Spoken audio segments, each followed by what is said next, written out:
போர் நிறுத்தத்தில் ஏற்பட்ட திடீர் மாற்றம், ஹர்முஸில் வெடித்து சிதறிய கப்பல்கள், இஸ்ரேலின் தாமரை குறிவைத்த IRGC, ஈகோஸை தாக்கிய ஹிஸ்புல்லாக்கள், ஈரானை தாக்க தயாராகும் குர்துகள், கத்தாரை எதிரியாக அறிவித்த இஸ்ரேல், சவுதியை குறிவைத்த ஈரான், கதறி துடிக்கும் MBS, துபாயின் அதிரடி திட்டங்கள், நேபாளத்திற்காக களத்தில் வந்த முகமது தீபக், எலியால் கடிக்கப்பட்ட காசாவாசிகளுடைய குழந்தைகளுடைய கண்ணீர் கதை உட்பட இன்டர்நேஷனல் லெவலில் இன்னைக்கு நடந்திருக்கக்கூடிய முக்கியமான பல செய்திகளும், நேஷனல் லெவலில் தெரிஞ்சுக்கக்கூடிய இன்னொரு முக்கியமான செய்திகளும், அந்த செய்திகளை ஒட்டி வந்திருக்கக்கூடிய வீடியோக்கள், அதனுடைய உண்மையான விளக்கங்களை தான் இன்ஷா அல்லாஹ் இந்த பதிவில் நம்ம பார்க்க இருக்கிறோம். அதுக்கு முன்னாடி நம்ம பேட்டை டிவி யாரெல்லாம் சப்ஸ்கிரைப் பண்ணாமல் இருக்கீங்களோ அவங்களாம் சப்ஸ்கிரைப் பண்ணிட்டு இந்த வீடியோ முழுமையாக பார்த்துட்டு உங்கள் நண்பருக்கு ஷேர் பண்ணுங்க.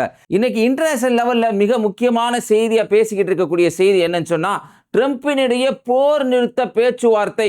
நேற்று நைட் ஒரு அறிவிப்பை செஞ்சுட்டாரு ட்ரம்ப். என்னன்னு கேட்டால், இல்லைங்க நாங்கள் ஈரான்லாம் அடிக்க போகிறது இல்லை, ஒரு ஒப்பந்தம் நெருங்கி வந்துருச்சு, ஓமன் இன்னைக்கு சொல்லிட்டாங்க, அதனால இதில் போர் நிறுத்தம்லாம் ஏற்படுறதுக்கான வாய்ப்பு இல்லை அப்படின்னு சொல்லி ட்ரம்ப் சோசியல் மீடியாவில் ஒரு பதிவை போட்டவுடனே தமிழகத்தில் இருக்கக்கூடிய பல முக்கியமான ஊடகங்கள்லாம் என்ன செய்தியை போட்டாங்கன்னா, போர் நிறுத்தம் உடனே ஏற்பட்டுருச்சு, ட்ரம்ப் ஒத்துக்கிட்டாரு, எல்லா பிரச்சனையும் முடிஞ்சிருச்சு அப்படிங்கிற மாதிரியான செய்திகள் இன்னைக்கு தமிழகத்தில் இருக்கக்கூடிய நியூஸ் சேனல்லாம் போடுறாங்க.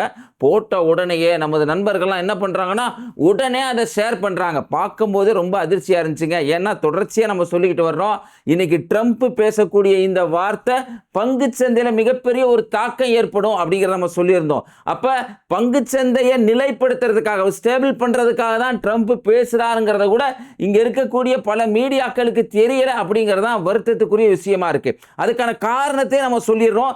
தொடர்ந்து ட்ரம்பினுடைய பேச்சுல முன்னுக்கு பின் வருது, லூசுத்தனமா உளறான இருந்தாலும் என்னடா பெரிய தலைவலியா இருக்கு அப்படின்னு நினைக்கிறீங்கல்ல, அப்படிப்பட்ட மக்களுக்கெல்லாம் இந்த தகவல் ரொம்ப பயனுள்ளதா இருக்கும். அதே சமயம் ஈரான், அமெரிக்கா, இஸ்ரேல் இந்த வாரம் பத்தி பார்க்குறவங்களுக்கும் இந்த தகவல் ரொம்ப முக்கியமானதா இருக்கும். என்னன்னு சொன்னா, ட்ரம்ப் ஏன் இப்படி மாத்தி மாத்தி பேசுறான், ஏன் சந்தையை நிலைப்படுத்துறான், கலிப்பாப்பு இதைத்தானே சொல்றாரு. அதுக்கான காரணம் என்னன்னு கேட்டீங்கன்னா, ட்ரம்ப் இன்வெஸ்ட் பண்ணியிருக்கக்கூடிய பணம், ட்ரம்பினுடைய DJT அப்படின்னு சொல்ற ஒரு அமைப்பு, அது வழியா 90 மில்லியன் USDங்க, கவனிச்சுக்கோங்க, மன்னிக்கணும், 900 மில்லியன் USDங்க, 900 மில்லியன் USD அளவுக்கு இன்வெஸ்ட்மெண்ட் பண்ணியிருக்காங்க அப்படின்னு சொல்லிட்டு WTOP அப்படிங்கிற ஒரு நியூஸ் சேனல் இது வெளியில் கொண்டு வர்றாங்க. பார்த்தீங்கன்னா ப்ளூ ஓவல் கேப் அப்படிங்கிற ஒரு இடத்துல கிட்டத்தட்ட ஒரு 50 மில்லியன் USD, அது இல்லாமல் ஆப்பிள் இருக்கிற ஐஃபோன் நிறுவனத்தை இன்வெஸ்ட்மெண்ட் பண்ணிக்கிறாங்க, மைக்ரோசாஃப்ட் இன்வெஸ்ட்மெண்ட் பண்ணியிருக்காங்க, நவேடா அப்படிங்கிறதுல இன்வெஸ்ட்மெண்ட் பண்ணியிருக்காங்க, ஒரேக்கல் அப்படிங்கிறதுல இன்வெஸ்ட்மெண்ட் பண்ணியிருக்காங்க,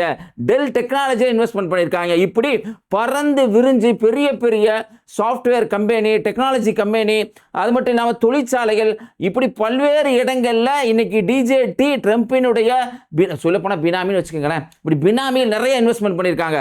அது மட்டும் இல்லாமல் ட்ரம்பினுடைய மருமகன் இருக்கான்ல ஒருத்தன், குஷ்னர்னு சொல்லி, அதுதாங்க அல்பேனியாவில் போய் அங்கே கடற்கரையோர ஆட்டையை போட்டு வீடை கட்டிடலான்னு முயற்சி பண்ணாங்க. அல்பேனியா மக்கள் வாயில் கவ்வை கொடுத்துக்கிட்டு தலையில் அடித்தா எப்படி இருக்குமோ அது மாதிரி ஒரு ஆர்ப்பாட்டம் பண்ண உடனே துண்டக்கானா துணியை காணான்னு ஒடியாந்துட்டாங்க. அப்படிப்பட்ட அந்த இடத்துல போய் பிரச்சனை பண்ணவர் தான் ட்ரம்பினுடைய மருமகன் குஷ்னர்.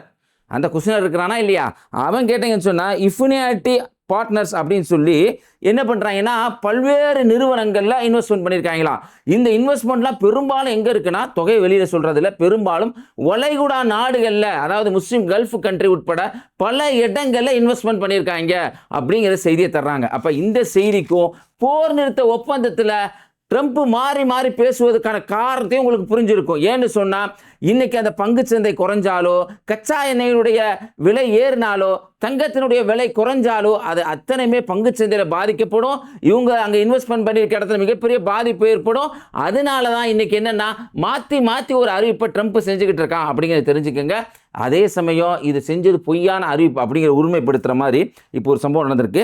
ஹர்முஸ் ஜலசந்தியில் பார்த்தீங்கன்னு சொன்னால் கசாப் அப்படின்னு ஒரு பகுதி இருக்குது. எங்கே இருக்குன்னு கேட்டீங்கன்னு சொன்னால், ஓமனை ஒட்டி இருக்கக்கூடிய முசந்தம் அப்படிங்கிற ஒரு சிட்டி மாதிரி தெரியுங்க. அதுலேருந்து கிட்டத்தட்ட ஒரு 40 to 50 கிலோமீட்டர்ஸ் இருக்கக்கூடிய தான் கசாப். இந்த பகுதியில் பார்த்தீங்கன்னு சொன்னால் ஈரான் இன்னைக்கு ஒரு ஆயில் டேங்கரை அட்டாக் பண்ணியிருக்காங்க. அது பற்றி எரியுது, நெருப்பாக பற்றி எரியுது. இன்னைக்கு என்ன ஒப்பந்தத்தில் என்னங்க, ஹர்முஸ் ஜலசந்தியை திறந்து விட சொல்லிட்டேன். அந்த ஆள் போட்ட பதிவு என்ன, பிச்சுமணி போட்ட பதிவு என்ன, நான் ஹர்முஸை தொலைக்க சொல்லிட்டேன், இனிமேல் சார்ஜஸ் எல்லாம் கிடையாது அப்படின்னு சொல்லிக்கிட்டு இருக்க சமயத்தில் தான் இந்த அட்டாக்கு ஹர்முஸ் ஜலசந்தியில் கசாப் அப்படிங்கிற பகுதியில் நடந்திருக்கு. அப்போ இந்த ஆள் செய்கிற அறிவிப்புக்கும் அதுக்கும் சம்மந்தமே இல்லை அப்படிங்கிறத நீங்கள் புரிஞ்சுக்கணும். இது நம்ம மட்டும் சொல்ல, இன்னைக்கு அவங்களுடைய ஈரானிய நியூஸ் சேனல் கூட பிரஸ்டிவ் என்ன சொல்கிறாங்கன்னா, அப்படி நாங்கள் ஒன்றும் சொல்லவே இல்லையே, போர் நிறுத்தம் ஏற்றுக்கிறோம், ஓமன் நதியாக வந்து ஏற்றுக்கிட்டோம், ஆனால் ஹர்முஸ் ஜலசந்தி என்பது எங்களுக்கு உட்பட்டது, எங்கள் பிராந்தியத்துக்கு உட்பட்டதுன்னு சொல்கிறாங்க. அதுக்கேற்ற மாதிரி ஹர்முஸ் ஜலசந்தி வெற்றியும் பெற்றுட்டாங்க. ஏன்னா ஹர்முஸ் ஜலசந்தியில் ஈரான் கொடுக்கக்கூடிய பாதையில் தான் எல்லா கப்பலும் போகுது. அமெரிக்கா பாதுகாப்பு கொடுத்தா கூட அந்த கப்பல் போகிறதில்லை. ஏன்னா அப்படி போனால் பல கப்பல்கள் அடி வாங்கிச்சு. மினேன் குளோரி அப்படிங்கிற அமெரிக்காவுடைய கப்பலை அடித்து ஈரான் திருப்பி விட்டாங்க அப்படிங்கிற செய்தியெல்லாம் நம்ம பார்த்துருப்போம். உங்களுக்கு நினைவு இருக்குன்னு நான் நினைக்கிறேன். இப்போ இதே மாதிரியான இந்த நிகழ்வு எல்லாம் ஹர்முஸ் ஜலசந்தியில் வெற்றி பெற்றுட்டாங்க. அதே சமயத்தில் போர் நிறுத்தம் என்று சொல்றது வெறும் வெற்று வார்த்தையாக தான் இருக்குது அப்படிங்கிற நம்மளுக்கு தெரியுது. ஏன்னா இப்போ நடக்கக்கூடிய தாக்குதல்கள் அப்படி இருக்குது. தொடர்ந்து பார்த்தீங்கன்னா அதுக்கப்புறம் முஜ்தபா அல் கமேனி எங்கே இருக்காருன்னே தெரில, மறைக்கப்பட்ட ஒரு சூழ்நிலை தான் அவர் இருக்கிறார். அவரை கொல்றதுக்கான வேலைகள்லையும் இன்னைக்கு அமெரிக்கா ஈடுபடுது. சிஏஏடைய அறிக்கை என்னன்னு சொல்லுதுன்னா, நாங்கள் சிஏஏ ப்ளஸ் மொசாட் 2 பேரும் சேர்ந்து முஜ்தபா அல் கமேனி எந்த இடத்துல இருக்கிறாரு, எங்கே இருக்காரு நாங்கள் பார்த்துக்கிட்டு இருக்கோம், சீக்கிரமாக அவர் நாங்கள் போட்டு தள்ளிடுவோம் அப்படின்னு சொல்லிட்டு அவங்க சொல்கிறாங்க. இப்படி சொன்ன உடனே இன்னைக்கு பார்த்தீங்கன்னு சொன்னால் ஈரான் தரப்புலேருந்து அவங்க கொடுக்கக்கூடிய லிஸ்ட்டு பெரிய ஒரு லிஸ்ட்டே கொடுத்துட்டாங்க. என்னென்னா, நீ உள்கட்டமைப்பை தாக்குவா அப்படின்னு சொன்னேன்னா, உன்னுடைய ஃப்ரெண்டு இருக்கானா இல்லையா, அந்த சைல்டு கில்லர் இருக்கானா இல்லையா நெத்தனியாகு, அவனுடைய எரிசக்தி அமைப்பு, அது நம்ம சொல்லுவாங்களா இல்லையா தமிழில் ஒரு ஜோக்கா சொல்லுவோம், டேய் எப்பா லிஸ்ட்டிலே இல்லடா எப்பா அப்படின்னு சொல்லுவோம்ல, அது மாதிரி இன்னைக்கு இஸ்ரேலுடைய அந்த எரிசக்தி நிறுவனமாக இருக்கக்கூடியது எரிவாயு தான் ரொம்ப முக்கியம். இந்த எரிவாயு வச்சு தான் பவர் பிளான்ட் ரன் பண்ண முடியும். அது மூலமாக வந்து நாட்டுக்கு பவர் சப்ளை வரும். அது மட்டும் இல்லாமல் அது மிலிட்ரிக்கும் தேவைப்படுது, ரொம்ப முக்கியமானதுங்க.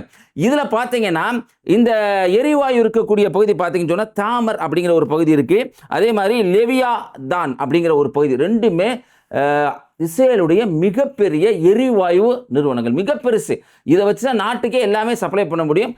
ஹைப்பா துறைமுகத்திலிருந்து ஒன்று வந்து ஒரு 80 கிலோமீட்டர்ஸில் இருக்குது தாமர், இன்னொன்று ஹைப்பா துறைமுகத்திலிருந்து தென்மேற்கில் ஒரு 130 கிலோமீட்டர்ஸ் தூரத்தில் இருக்குது, 130 கிலோமீட்டர்ஸ் இருக்குது லேவியா தான். அப்போ இந்த 2 பகுதிகளையுமே லிஸ்ட் அவுட் எடுத்து ஈரான் என்ன சொல்கிறாங்கன்னா, இதையும் நாங்கள் அடிப்போம் அப்படின்னு சொல்லிட்டு ஈரான் இன்னைக்கு சொல்லியிருக்காங்க. இதுவுமே சர்வதேச அளவில் ரொம்ப முக்கியமாக வைரலாக போயிட்டு இருக்கு. அதுக்குள்ள ஒரு காமெடிங்க, இந்த சர்வதேச நியூஸ் வந்தாவே அதில் இந்த அரபு நாடுகள் செய்கிற காமெடி ஒரு பெரிய காமெடி. துபாயிலேருந்து ஒரு அற்புத அறிவிப்பு என்னன்னா, நாங்கள் கப்பலை வந்து ஹர்முஸ் ஜலசந்தி அனுப்புனா என்ன பண்ணுறாங்கன்னா ஈரான் தொடர்ந்து அடிச்சிடுறாங்க. அதுக்காக நாங்கள் என்ன பண்ண போகிறோன்னா ANDOC அப்படின்னு ஒரு ஒப்பந்தத்தை போட்டு நாங்கள் சொந்த கப்பல் வாங்கிடுறோம். சொந்த கப்பல் வாங்கினா அதை ஈரான் அடிக்காதுல்ல. அட கிறுக்கு பயிலுவலா, ஏண்டா கல்யாணத்தில் போய் சீப்பை திருடி வச்சா கல்யாணம் நின்று சொல்லுவாங்களா இல்லையா, அது மாதிரியா ANDOCயில் வேற கப்பல் வாங்கினா ஈரான் அடிக்கவே மாட்டேன் அப்படின்னு உனக்கு ஏதாவது உத்தரவாதம் கொடுத்துருக்காங்களா? அப்படியான சூழ்நிலை இருக்கா? அப்படி ஒன்றும் கிடையாது. ஏன்னா தொடர்ந்து ஈரான் என்ன சொல்கிறாங்கன்னா, இஸ்ரேலை பட்டியலிட்டது மட்டும் இல்லை, நாங்கள் சவுதியை பட்டியலிடுறோம். சவுதிக்கு இன்னைக்கு அப்பாஸ் அராக்சியா ஃபோன் பண்ணி அவருடைய வெளியுறவுத்துறை அமைச்சர், அதாவது சவுதியினுடைய வெளியுறவுத்துறை அமைச்சராக்கக்கூடியவர் வந்து பார்த்தீங்கன்னா ஃபைசல், அவர்கிட்ட வந்து என்ன பேசுகிறாருன்னு சொன்னால், சவுதியினுடைய மிக முக்கியமான எரிவாயு ஆயில் ரெஃபைனரி சார்ந்த பல விஷயங்களை காரணம் காட்டி சொல்கிறார். கவார், பாப்கே, குரேஸ், இது மாதிரியான வழிகளில், இந்த மாதிரியான உங்களோட முக்கியமான இடங்களில் அப்பாஸ் அராக்சி என்ன சொல்கிறார், நாங்கள் அடிப்போம். அதே மாதிரி துபாயினுடைய பல பகுதியில் அடிப்போம், கத்தாருடைய ராஸ் லஃபான் அடிப்போம் அப்படின்னு சொல்லி லிஸ்ட்டு போடுறாரு. லிஸ்ட்டு போட்டதுக்கு அப்புறம் தான் MBS பதறி போய் என்ன பண்ணுறான்னு சொன்னால், அமெரிக்காவுக்கு ஃபோன் பண்ணி இந்த போர் நிறுத்துங்க அப்படின்னு சொல்லி MBS சொல்ல, MBS ஒரு காரணமாக வச்சு ட்ரம்ப் அறிவிப்பு செஞ்சது பங்கு சந்தையில் நிலைநிறுத்தி தனக்கு லாஸ் வராமல் இருக்கு. ஆனால் ஈரான் வந்து இதை முழுவதுமாக ஏற்றுக்கல. ஓமனோட நாங்கள் ஒரு ஒப்பந்தம் செஞ்சுக்கிறோம், இந்த நீர்வழி பாதை எங்களுக்குரியது, சுங்க கட்டணம் அல்லது என்னென்னா பராமரிப்பு செலவு அப்படின்னு வசூல் பண்ணுவோம் அப்படிங்கிற செய்தி அவங்க சொல்லிக்கிட்டு இருக்காங்க. ஆனால் இதுக்கு நேர் மாற்றமாக தான் மத்திய கிழக்கு நாடு இருக்குன்னு தெரியுதுங்க. இன்றைக்கி பார்த்தீங்கன்னா அல் மனார் அப்படிங்கிற ஒரு நியூஸ் சேனல், இது யாருன்னா ஹிஸ்புல்லாக்களுடைய சேனல். ஹிஸ்புல்லாங்கிறது எதுனா நம்ம ஏற்கனவே சொன்னது, என்னடா ஹிஸ்புல்லாங்கிற சில பேர் அங்கே பதிவு போடுவாங்க பாருங்கள், நம்ம பதிவு எடுத்து ஹிஸ்புல்லான்னு சொல்லிவிட்டா அதுன்னு சொல்லிவிட்டாடா, லூசு போயிடா, நியூஸை படித்து தொடங்கிடா. ஹிஸ்புல்லாங்கிறது லெபனானில் இருக்கக்கூடிய துணை இராணுவ படை, நாடாளுமன்றத்தில் இருக்காங்க, பல பேர் எம்பிகளாக இருக்கிறாங்க. அதை இங்கே இருக்கக்கூடிய சங்கிகள் ஒரு மாதிரி ஹிஸ்புல்லான்னு சொல்கிறாங்க, பார்த்தியா பேட்டை டிவியில் எப்படி சொல்கிறாங்க அப்படின்னு கிளப்புறதுக்கு வாய்ப்பு இருக்குது. ஒழுங்காக நியூஸை படித்து வந்து பேசி கமெண்ட் போடுங்களா, லூசு பசங்களா அப்படின்னு நாங்கள் சொல்லுங்க. நீ போடுற கமெண்ட்ஸை பார்த்து வேறத்தவங்க சொல்லுவாங்க. அல்மனார் நியூஸ் செய்தியை சொல்லியிருக்காங்க, ஈகோஸை நாங்கள் தாக்கிட்டோம். இது என்னங்க ஈகோஸ் அப்படின்னு கேட்டிங்கன்னா, அதாவது இஸ்ரேலுடைய மிக சிறப்பான படை, சாதாரண இல்லை, சிறப்பான ஒரு படை. அந்த படை என்ன பண்ணா, அம்புஸ் அப்படின்னு ஒரு தாக்குதல் நடத்துவாங்களாம். என்ன பண்ணுவாங்கன்னா, பதுங்கி இருந்து ஹிஸ்புல்லா கூடிய அப்படி ராணுவ தலைவருக்கு யாராவது வந்தாங்கன்னா அவங்களுக்கு டக்குன்னு அட்டாக் பண்ணி காலி பண்ணிடுவோம் அப்படின்னு சொல்லி அதில் இருக்கக்கூடிய ஈகோஸ் இருக்கக்கூடிய அந்த ஈகோஸ் யூனிட், அது சிறப்பு படை அம்புஸ் அப்படிங்கிற ஒரு தாக்குதல் நடத்துவாங்க. இது இல்லாமல் சிறப்பு நடவடிக்கைலாம் ஈடுபடுவாங்க. மலையில் எங்கெங்கெல்லாம் ஆல்ரெடி பார்த்து அட்டாக் பண்ணுவாங்க அப்படின்னு சொன்ன அதனுடைய கர்னலை நாங்கள் அட்டாக் பண்ணிட்டோம் அப்படின்னு சொல்லி ஹிஸ்புல்லாக்கள் சொல்கிறாங்க. இதுவுமே மத்திய கிழக்கு இன்னுமே பரபரப்பாக தான் இருக்குது. இங்கே இருக்கக்கூடிய நியூஸ் சேனல் சொல்கிற மாதிரியான நிலை கிடையாது அப்படிங்கிறத தெரிஞ்சுக்கணும். கத்தார் இன்னைக்கு இன்னொரு பாதியை நஃப்தாலி பென்னட் அப்படின்னு சொல்கிற ஒரு பன்னாடை, அது யாருன்னா இஸ்ரேலுடைய முன்னாள் பிரதமர், இது வருங்காலத்தில் அந்த முகரக்கட்டை பிரதமராக வர்றதுக்கான வாய்ப்பு இருக்குது, நெத்தனியா கீழே தள்ளிட்டு இது பன்னாட்டு வர்றதுக்கு வாய்ப்பு இருக்குது அப்படின்னு பேசப்படுதுங்க. அந்த ஆள் இன்னைக்கு என்ன சொல்லியிருக்காங்கன்னா ட்ராக்கே மாற்றிருக்கிறான். என்னன்னா, ஈரான்லாம் பெரிய விஷயம் இல்லை, கத்தார் தான் எங்களுக்கு எதிரி, கத்தார் நாங்கள் முடிக்காம விட மாட்டோம். கத்தாருக்கு ஒரு பாடம். உண்மையிலேயே அரபுலக நாடுகளில் இருக்கிறதுலையே பார்த்தீங்கன்னா மொத்த அரபுலக நாளில் கத்தார் உண்மையிலேயே ஒரு நல்ல நிலையில் இருக்காங்க, அதை மறுக்கவே முடியாது. ஏன்னா எதை காரணம் வச்சு நம்ம சொல்கிறோம்னா, 260 கோடி ரூபாய் மாதம் காசாவில் இருக்கக்கூடிய பாதிக்கப்பட்ட மக்கள் கொடுக்கக்கூடிய இடத்துல இருக்கிறாங்க. சவுதியெல்லாம் அதுக்கு பின்னாடி தான் இருக்குது. அதன் அடிப்படையில் சிறந்த நாடுன்னு சொல்கிறோம். மற்ற விஷயங்களையும் ராஜேந்திர விஷயத்துலையும் ஒரு எல்லா அரபு நாடுகளையும் விட கத்தார் நிச்சயமாக பெஸ்ட்டான ஒரு நாடு. அந்த நாடு என்ன நினச்சிக்கிட்டு இருந்தாங்கன்னா, இஸ்ரேல் நம்ம பார்த்துக்க வேணாம் அப்படின்னு நினச்சிக்கிட்டு இருந்தாங்க, ராஜதந்திரமாக போவோம் அப்படின்னு நினச்சிக்கிட்டு இருந்தாங்க. இஸ்ரேலுடைய அடுத்த பிரதமராக வரக்கூடிய பென்னாட் என்ன சொல்கிறான்னா, கத்தாரை நாங்கள் எதிரி நாடாக அறிவிக்க போகிறோம், நான் வந்தால் எதிரி நாடாக தான் அறிவிப்பேன் அப்படிங்கிற மாதிரி சொல்லியிருக்கிறான். இதுவுமே இன்னைக்கு அரபுலக நாடுகள் இதை புரிந்து கொண்டு செயல்படுவார்களா அப்படிங்கிற கேள்வி இருக்குது. நேபாளத்தினுடைய விஷயம் நம்ம தொடர்ந்து பேசிக்கிட்டு வர்றோங்க. நேபாளத்தில் பல சம்பவங்கள் நடக்குது. இது குறிப்பாக சொல்லப்போனால் இங்கே இருக்க யாருமே பேசுறது கிடையாது. அதில் இதில் ஒரு செய்தி நம்ம சொல்லிக்கிறோம். நம்ம நாட்டினுடைய தமிழ்நாட்டினுடைய முதல்வர் ஜோசப் விஜய் அவர்கள் அப்படின்னு சொல்லுவோம். ஏன்னா அவங்க வந்து பேச மாட்டாங்க. அது கீழே இருக்க அடுத்த தலைவர்கள் அவரும் பேச மாட்டாங்க. அது திட்டன் போல் வருது, திட்டினா நீ ஏற்றுக்க மாட்டேன். அது கீழே இருக்கீங்களப்பா, இன்ஸ்டாவில் வீடியோ போடுறீங்க, இதெல்லாம் போடுறீங்களா, உங்களை பார்த்து ஒரு கேள்வி கேட்குறோம். உங்களுக்கு கொள்கை எதிரி பிஜேபி தானே, பிஜேபியுடைய சித்தாந்தம் தானே உங்களுக்கு கொள்கை எதிரி. பிஜேபியுடைய சித்தாந்தம் வடக்கில் என்ன பண்ணிகிட்டு இருக்கு, உன் தலைவர்கள் பேசுனா நீ உருட்டுவ, அங்கேருந்து எங்களுக்கு பணம் வருது, மத்திய அரசாங்கத்து பணம் வராது, பிரச்சனை வந்துடும் அப்படி இப்படின்னு சொல்லுவேன். சரி ஓகேப்பா, ஒரு வாதத்துக்காக நான் ஏற்றுக்கிறேன், அடுத்த வர தலைவர் அதை ஒரு வாதத்துக்காக ஏற்றுக்கிறேன், நீ பேசு.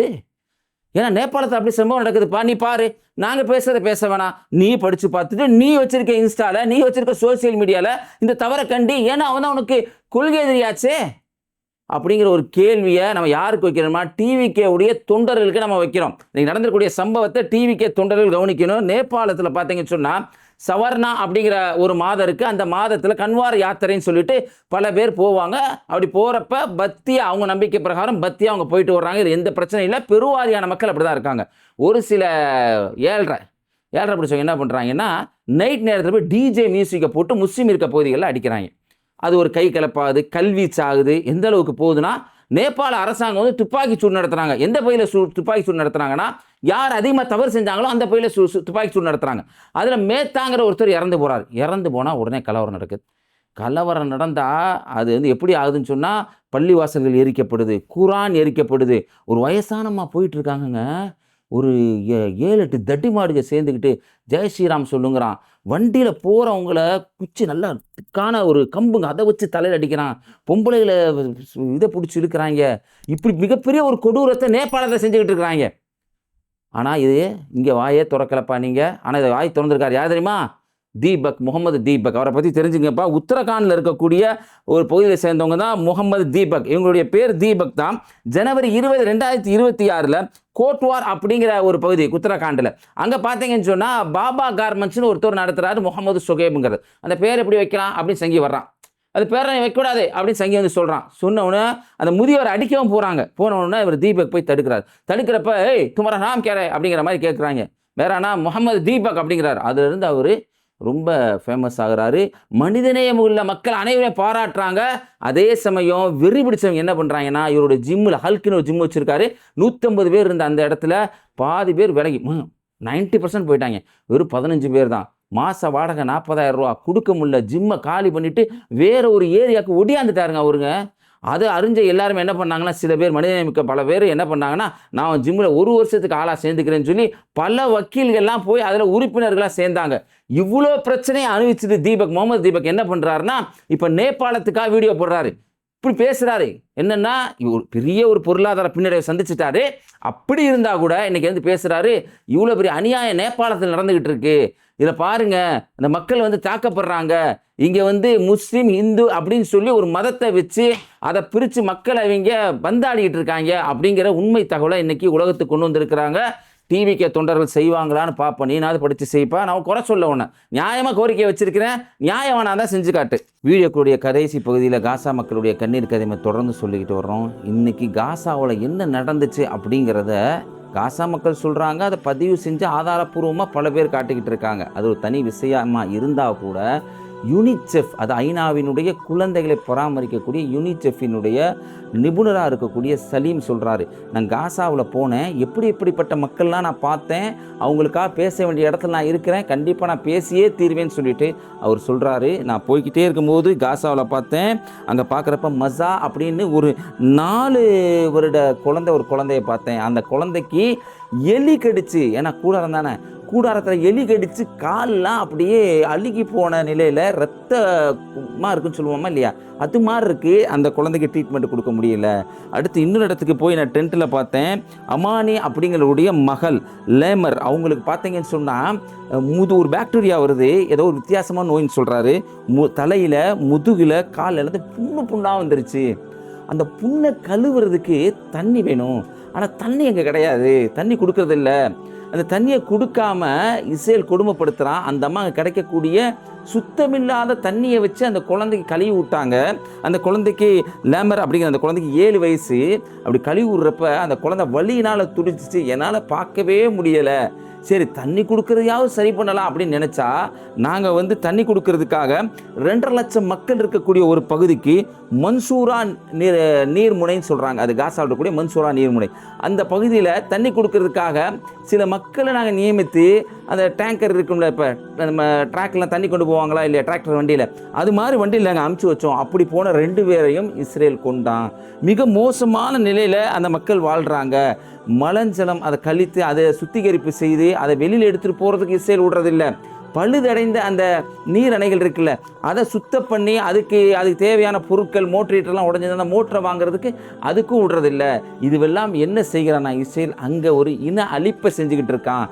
யாரும் பேசாமல் நிறுத்திடாதீங்க, மிகப்பெரிய ஒரு அவ்வளோ நடந்துக்கிட்டு இருக்கு அப்படிங்கிறத இன்னைக்கு சலீம் உவேஸ் அப்படிங்கிற யூனிசெஃபினுடைய நிபுணர் இன்றைக்கி அந்த தகவலை சொல்லியிருக்கிறாரு. உண்மையிலே இது எத்தனை பேருக்கு தெரிஞ்சிருக்குன்னு தெரியல. உண்மையிலே நம்ம மனிதநேயமிக்க தமிழ் மக்கள் இந்த செய்தி உண்மையிலே அறிஞ்சாங்கன்னா அவங்களுடைய கண்டன குரலை பதிவு செய்வாங்க. அதனால் மறந்துடாமல் இந்த செய்தியை அவர்களுக்கு ஷேர் செய்யுங்க. இந்த வீடியோவை பற்றி உங்களுடைய கருத்தை கமெண்ட்டில் பதிவு செய்யுங்க. இணைந்திருப்போம். அஸ்ஸலாமு அலைக்கும்.